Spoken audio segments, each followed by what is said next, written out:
গতকালও দেখেছি যে সাংবাদিকদের উপর আক্রমণের যে দৃশ্য আমরা দেখলাম, এটা তো ফ্যাসিবাদেরই নামান্তর। মিথ্যা অপপ্রচার দিয়ে দেশের ভাবমূর্তিকে বিনষ্ট করার আমরা কিছু কিছু ঘটনা সাম্প্রতিক সময়ে আমরা দেখতে পাচ্ছি বিভিন্ন জায়গায়, এবং বিভিন্ন মহল বিশেষের এই কর্মকাণ্ডটি হচ্ছে, যেটা আমাদের ইতিহাস ঐতিহ্যের বিপরীত একটি বিষয়। কখনোই এই দেশে সাম্প্রদায়িক সম্প্রীতির যে ঐতিহ্য রয়েছে এটি নিয়ে কেউ কখনো প্রশ্ন তোলেনি।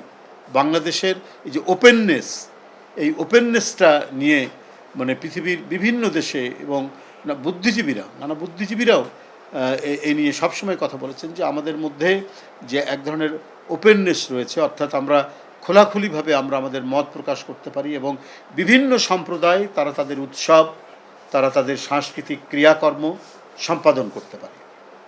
এখানে কোনো ধরনের সাম্প্রদায়িকতার কোনো সুযোগ নেই। কিন্তু পরিকল্পিতভাবে কেউ এই ধরনের কোনো প্রচেষ্টা নিলে পড়ে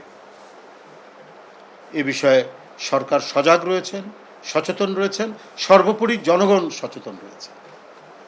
বন্ধুরা, আমরা মাঝে মাঝে দেখি অদ্ভুত অদ্ভুত কথাবার্তা বলছেন বিরোধী দলের নেতৃবৃন্দ।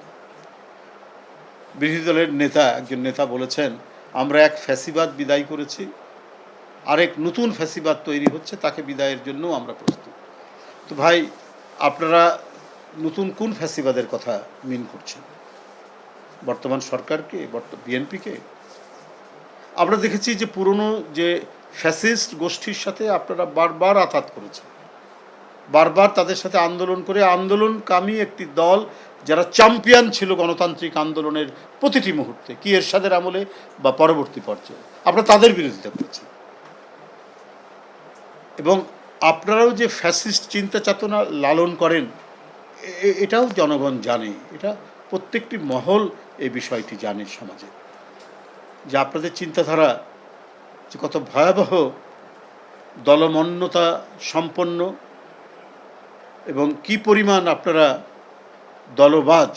এই দলবাজ থেকে, দলতন্ত্র থেকেই তো ফ্যাসিবাদের জন্ম নেয়। সেই পরিস্থিতি, সেই পরিণামগুলো আমরা দেখেছি আপনাদের বিভিন্ন কর্মকাণ্ডের মধ্যে, আপনাদের রাজনৈতিক আচরণের মধ্যে। গতকালও দেখেছি যে সাংবাদিকদের উপর আক্রমণের যে দৃশ্য আমরা দেখলাম, এটা তো ফ্যাসিবাদেরই নামান্তর। তো সুতরাং এই ধরনের উদ্ভট কথা বলে জনগণকে বিভ্রান্ত করা যাবে না। বিএনপি গণতন্ত্রের অদম্য শক্তি, গণতন্ত্রের নীতিমালা নিয়েই এই দলের জন্ম হয়েছে, এবং বহুদলীয় গণতন্ত্রের যারা যাত্রা শুরু করেছে, যারা জন্ম দিয়েছে, তারা প্রতিটি সংকট, যখনই গণতন্ত্র বিপন্ন হয়েছে, মানুষের কথা বলা এবং চলাচল রাজনীতি করাকে যখন বন্ধ করেছে, তখন এই যুদ্ধের প্রধান সেনাপতি হিসাবে কাজ করেছে বাংলাদেশ জাতীয়তাবাদী দল এবং তার নেত্রী এবং নেতারা। দেশনেত্রী বেগম খালেদা জিয়া আজীবন সংগ্রাম করেছেন গণতন্ত্রের জন্য। রোগে, শোকে, সংকটে, দুঃখে, বেদনা সমস্ত কিছু ধারণ করে তিনি গণতন্ত্রকে প্রতিষ্ঠার জন্য তার যে অপরিসীম অবদান, সেটি নিশ্চয়ই কেউ ভুলে যায়নি। অপপ্রচার দিয়ে আপনি বিএনপির গৌরবোজ্জ্বল অবদানকে আপনি কালিমালিপ্ত করতে পারবেন না, খাটো করতে পারবেন না। এটা অব্যাহত আছে।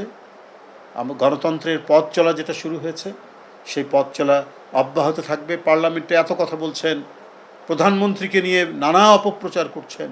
কই, এখন তো কোনো গুম হওয়ার কথা শোনা যায় না, এখন তো ক্রস ফায়ারের কথা শোনা যায় না। 4 মাস তো হয়ে গেল।